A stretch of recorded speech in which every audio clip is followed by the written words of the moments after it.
O Ação Nacional está de volta. Hoje nós estamos falando sobre as implicações da ideologia de gênero. E para falar sobre esse assunto, temos em nosso programa a presença do professor Felipe Neri. Bem, professor Felipe Neri, nós estávamos falando um pouquinho sobre a lei, né, que implica essa questão da ideologia de gênero. Agora, em outros locais do mundo, essa ideologia de gênero vem sendo aplicada. É isso que está acontecendo? Como é que é? Sim, na verdade, como há uma manipulação da linguagem, né, ou seja, a partir dos anos 90, na Conferência de Pequim, Conferência da Mulher, se entra com esta palavra com um novo sentido mais amplo e com essas fachadas que eu explicava. Então, muitos países foram aprovando, porque a pessoa está muito distante da decisão da política de fato. Então, nós estamos vendo leis sendo aprovadas, como, por exemplo, na Suécia, que é o primeiro país que implementou gênero. Então, muitas coisas foram feitas neste país, como as escolas egalhas, escolas onde se ensina a criança deste modo, onde você não fala menino, não fala menina, você retira as cores azul e rosa, porque elas seriam, então, criadoras de violência, de discriminação. Você também coloca os banheiros de gênero também, que é uma aplicação da Suécia. E hoje a Suécia, por exemplo, é a segunda capital de estupro no mundo, entre outras coisas também, que não querem se dizer, tem relação direta com esses banheiros coletivos que se entram juntos.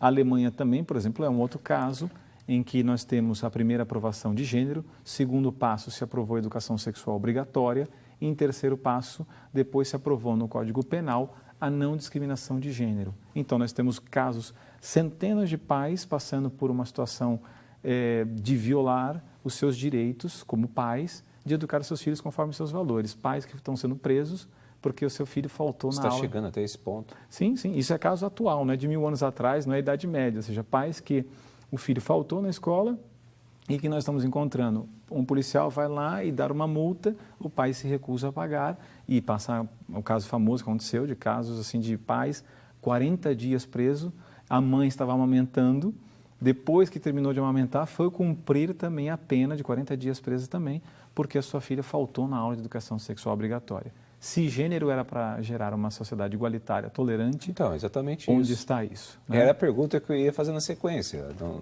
nós estamos transformando... então, se toda essa ideia que está se compondo está caindo por terra, porque nós estamos impondo algo de uma outra forma, né? E que tem que ser cumprido. Se você não cumprir, você vai preso. Exato. É um disfarce de bons sentimentos, um disfarce de uma coisa boa, né? Verdade. Então, e a gente defende o quê? Qual é a ideologia de tudo isso que está sendo por trás? Porque o senhor citou aqui agora, por exemplo, o uso de roupa rosa, o uso de roupa azul. Ué, isso não vejo nenhum problema. Eu, particularmente, tenho na minha casa algumas roupas que são tons rosa. Qual o problema de uso disso? Na verdade, eles querem vincular, dizer que estas cores, elas são muito já na nossa mentalidade, já muito vinculadas, o azul ao masculino e o rosa ao feminino, então se colocaram as cores mais neutras, branca, laranja, como uma cor neutra, nas escolas chamadas escolas egalhas, né? Então há muitos artigos sobre isso em vários países. A Noruega, por exemplo, também fez o mesmo caminho, depois voltou atrás e fechou os departamentos de gênero, justamente porque se percebe que não tem uma lógica, não tem uma razão, não tem uma base científica, base jurídica e que acarretarão problemas. A Noruega fechou todos os departamentos de gênero, Noruega, Dinamarca e Finlândia, depois de verificar todo o problema que estava levando àquela sociedade. Então, nós vemos que gênero não é uma solução, é uma nova concepção que vem chegando com política pública internacional, não foi criada no Brasil, mas que vem permeando silenciosamente a sociedade brasileira, que disse não no plano nacional. O povo se manifestou, os seus representantes no Congresso Nacional, e que responderam a enquetes e outros meios também. Então, nós não temos na lei federal, né, gênero, mas esta tentativa de se colocar nos planos municipais também não é conhecida. Então, o vereador que está na ponta, os pais nem imaginam que alteração aconteceria, que consequências teriam dentro da educação dos seus filhos, por causa de apenas uma palavrinha. O plano, só para esclarecer uma coisa, os planos municipais, eles não são para tratar disso. Eles têm várias metas. Sim, tem outras coisas da área educacional que está sendo tramitado. Lá dentro, trata-se, então, da questão da discriminação e se coloca gênero. O artigo 2º da lei sancionada, ela ficou também, ou seja, nós acreditamos que, como a Constituição mesmo prevê, não se distrate, discrimine uma pessoa, tem que se realmente respeitar, né? Inclusive na questão de opção sexual também. Agora, não implementar uma política que vai combater, por exemplo, claramente como isso, a identidade sexual de uma pessoa. Né? E tudo desde quando nasceu. Exato, entende? Então, só para as pessoas poderem entender aqui, professor, por exemplo, eu tenho um filho, nasce um menino ou uma menina, eu não colocaria no seu, como é que fala? Identidade. Na sua identidade lá, né? Que ela seria masculina ou feminina. Isso não ocorreria mais. Olha, nós temos muitas situações no mundo. A Argentina, por exemplo, no seu passaporte não tem mais pai e mãe, é progenitor 1, progenitor 2. Né? Então, em São Paulo mesmo, se vinculou muito a ideia e virou lei municipal porque em São Paulo se retirou no município o Dia das Mães. Então, os vereadores preocupados com isso instituíram como lei, porque o prefeito então tinha tirado o Dia das Mães, que era um dia que se comemorava livremente e tal. Sim. Então se colocou lei obrigatória para cumprir. A mãe agora virou violadora dos direitos humanos que estão recriando então um novo conceito científico. Então essa preocupação nossa em que consequências terão para a sexualidade dos jovens, para a família. Não estou dizendo que logo de cara vai se colocar num documento isso. Inclusive, já existe o nome social. Nessa mesma resolução do Diário Oficial da União, o artigo 5º, anterior aos banheiros, se fala, então, se você tem um RG, mas se você quer ser tratado por um outro nome que você queira criar, eu sou Felipe, mas eu quero me chamar Renata, quero me chamar Fabiana, eu posso, então, assim desejar e terá que me tratar deste modo. Então, aqui é um problema, né? Porque como é que nós vamos, então, com os nossos documentos, né? Não só os nossos documentos, mas vamos estar ferindo uma pessoa, porque de repente estou diante de uma pessoa de um sexo determinado e ela vai depois me dizer que ou a discriminei porque tratei conforme aquilo que os meus olhos veem mesmo. Então, apesar de que aqui... Porque eu chamei, moço, por favor, venha até aqui, na verdade... Não... Exato, entende? É uma coisa muito complexa, nós vamos saindo do objetivo para o subjetivo. Mas o tema não é Código Penal, o tema é plano de educação. É isso que nos preocupa como pais, né? Ou seja, como vai ser ensinada essa criança? Isso que eu ia perguntar para o senhor. De que forma essa lei implica na educação brasileira? O que ocorreria dentro da sala de aula? Como é que essa pedagogia estaria sendo implantada nos alunos? Ou para os alunos? Veja bem, a gente simplificar, né, todos os problemas de educação do país a um assunto que trata de sexualidade, realmente estar aqui para tratar disso, eu acho que até muita gente poderia criticar. Nós temos inúmeros problemas de educação e a educação no Brasil vai muito mal em muitos setores, na questão cultural, daquilo que realmente a criança tem de conhecimento.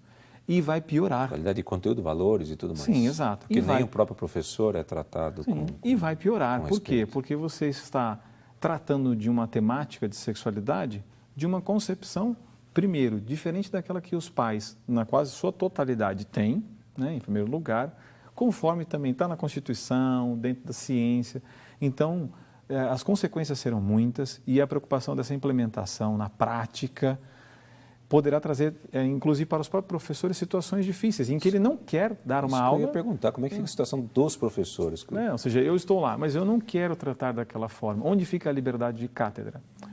Terá resguardada, ok, mas não tenho tanta certeza que realmente isso acontecerá, porque nós já estamos vendo com muitos professores no Brasil que isso de fato já vem ocorrendo, o professor se sente um pouco oprimido de ter que tratar sobre sexualidade, desta linguagem, nessa concepção precária, que reduz sexualidade à genitalidade, a uma sexualidade utilitarista, né, onde na verdade o que importa é o prazer, não uma relação humana, uma relação de afeto, uma educação para o amor. Então, isso não levará a uma educação que vai sensibilizar, inclusive, os próprios homens, que seria talvez isso que inicialmente se dizia. Então, a gente vai estar muito distante dessa realidade. Quer dizer, as escolas estaduais propriamente ditas terão que cumprir essa lei, porque vem do governo, lógico. E as particulares?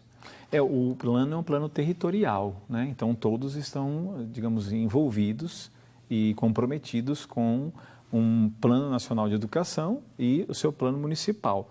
Apesar de que, volto a falar, como o plano nacional sancionado, lei federal, não tem, então ninguém teria obrigação. Mas o plano municipal contendo, né, estando lá essa palavra, poderão realmente ter muitas ações. E é justamente por isso que muitos professores e muitas famílias no Brasil que estão agora, tendo ciência do que se trata, estão recusando junto às câmaras legislativas de vereadores do Brasil inteiro. Então, a gente vê isso com clareza. Quando se sabe o que é gênero, se recusa, claramente. Bom, no Canadá, nossa produção foi atrás de algumas informações. Olha, um casal decidiu não revelar o gênero do filho, desde quando nasceu. E não chamavam menino e nem menina. Vestiam com cores neutras, entre outras posturas. E isso gerou muitos conflitos no crescimento do garoto, da criança, e conflitos muito sérios, né? E como é que você avalia esse posicionamento aqui? Bom, na verdade é muito óbvio. Na verdade, eu vou utilizar. É um caso como outros tantos, tá bem? Então, para não dizer assim que estou sendo até inclusive deselegante com esta família que está fazendo deste modo, né? Ou seja, aquela criança tem direitos, né? E está sendo tratada deste modo.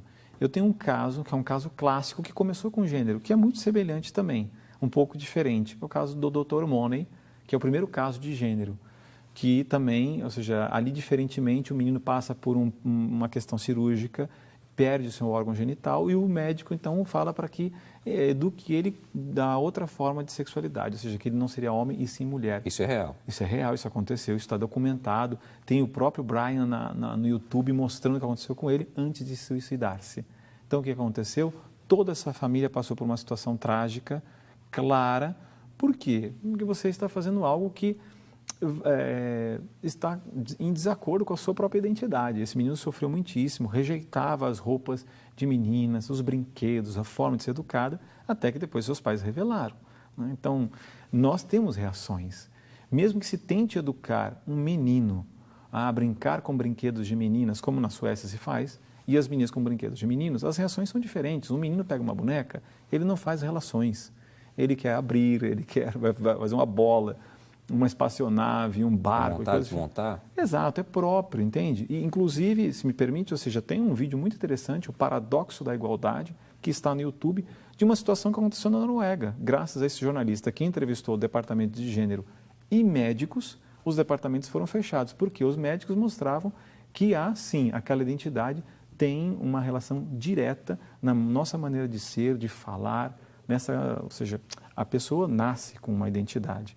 E então vejo que haverão consequências sérias. Eu não sei se está acontecendo nesse caso específico do Canadá, mas com certeza terão para essa criança que vai crescer, enfim, sem entender, né, a sua sexualidade. Sem definir, né? Sim. Bom, no próximo bloco nós vamos falar sobre a importância da família na formação dos valores. Nós voltamos já.